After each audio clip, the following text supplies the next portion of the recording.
Okay, here's something no one wants to talk about, related to menopause. We're gonna dive into it. So, warning now, if you're listening to this, put earbuds in. Don't listen around kids. And probably don't even listen around your partner. It may be a little embarrassing. I'm gonna tell some truths about menopause and sex. Because this midlife stage is not just about hot flashes. It is a big part about your sex life too. And nobody wants to talk about this, like I said. But if we keep pretending that menopause is just about like mood swings and weight gain and hot flashes and brain fog, we miss some of what's a very real impact on our life. And that impact has to do with intimacy, with confidence, with connection. And so I'm going to pull the curtain back a little bit today. We're going to talk about sex health. We're going to talk about vajayjay, vaginal dryness. We're going to talk about libido or sex drive. So again, I'm digging into some things that might feel a little taboo, particularly depending on how you were raised and what your thoughts are around the topic of sex. But we need to talk about it because this is not just happening to you. And there are things that you can do about it. All right. That'll make sense in a minute, I hope. So let's start with the why. I'm really big on why things are happening. What are the reasons? All right. So here's maybe a little bit of like the educational part of this episode. During menopause, perimenopause, this all starts, right? So your estrogen drops, and that means that the tissue in our vaginal area gets thinner. It thins out, it gets drier, and it gets less elastic, if you will. All right. Your blood flow down there also changes. And so natural lubrication is not the same. It doesn't happen in the same way. All right. Also, testosterone can drop. Yes, as women, we have testosterone. I know it's thought of as like the male hormone, but we have it too. And it can drop during this midlife time, which means that your sex drive takes a hit. Have you noticed that? And that's not just about the hormones.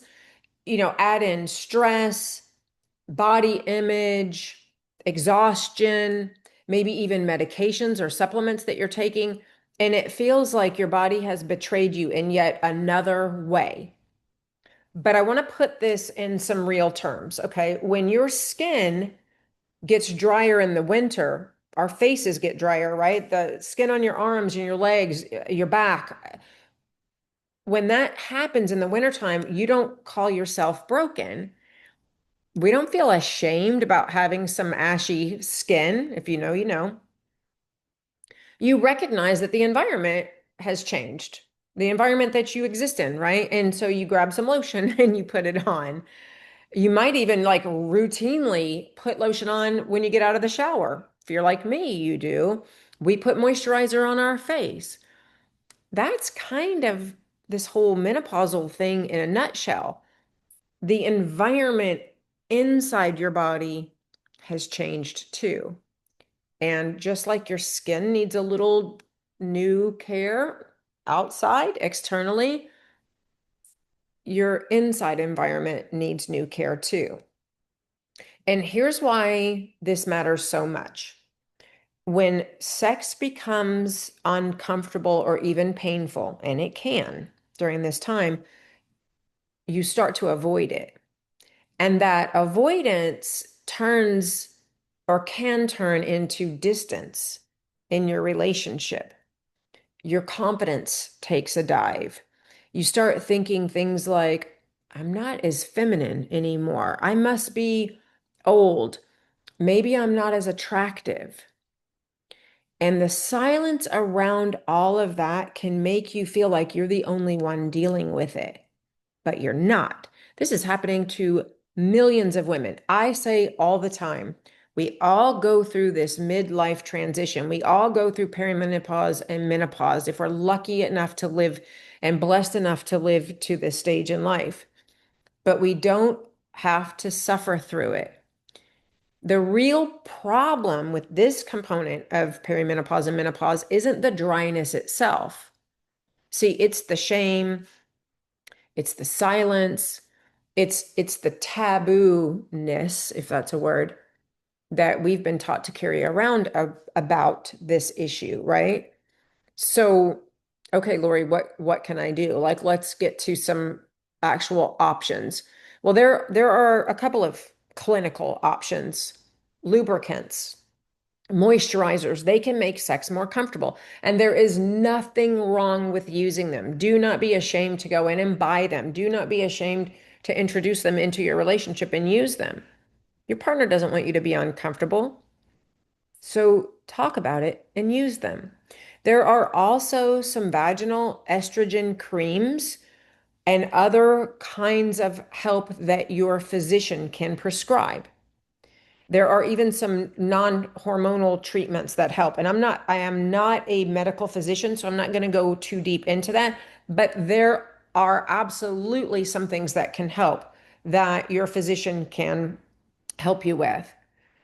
But a big part of what you can do is shift your lifestyle.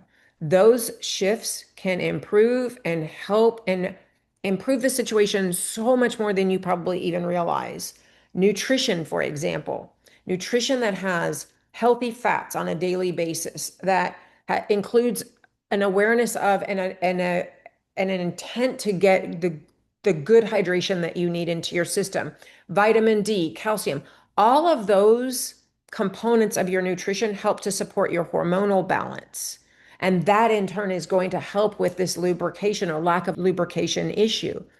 Exercise, especially strength training, if it's done right, so it's metabolically appropriate, it can improve circulation, for example, that keeps that tissue healthier. And a huge one that you have so much control over has to do with stress management. Because when cortisol is running the show in your body, every symptom, including your hot flashes, the dryness, the low libido, all of that gets so much worse. And then there's the mindset and communication, because see, you have to talk about it. You have to talk to your partner about it. Talk to your doctor if you need to, even if it feels awkward. But normalizing this conversation is important. Normalize asking for what you need, right? You wouldn't drive your car without oil. Well, your body's the same. Support it with what it needs, and then everything else is going to run smoother. So here's where I land on this. Most women are left to figure this out alone. Nobody talks about it. Nobody gives you answers. You kind of suffer in silence. And when you don't get those answers, you start to believe that something is wrong with you. And it's not about you being broken or something being wrong with you. This is about your whole body health, because dryness, libido, those are all just symptoms of the bigger picture of your metabolism, your hormones, your confidence, your stress. And when you address those things all together, that's when we stop feeling old and we start feeling alive again. So, this midlife transition doesn't mean that your sex life is over. It just means that your body needs to be cared for in a little bit different way. And when you give it that, your confidence comes back, your energy comes back, your connection comes back. So I'll leave you with this. What would shift in your life if you felt comfortable, confident, and connected again? Because you deserve all of that and it's possible. So go buy some lube. Thanks for spending time with me this afternoon. I hope this was helpful. And I hope you don't shy away from taking the steps that you need to feel like you and to have what you need, ask for what you need, and get what you need. I'll meet you right back here next time.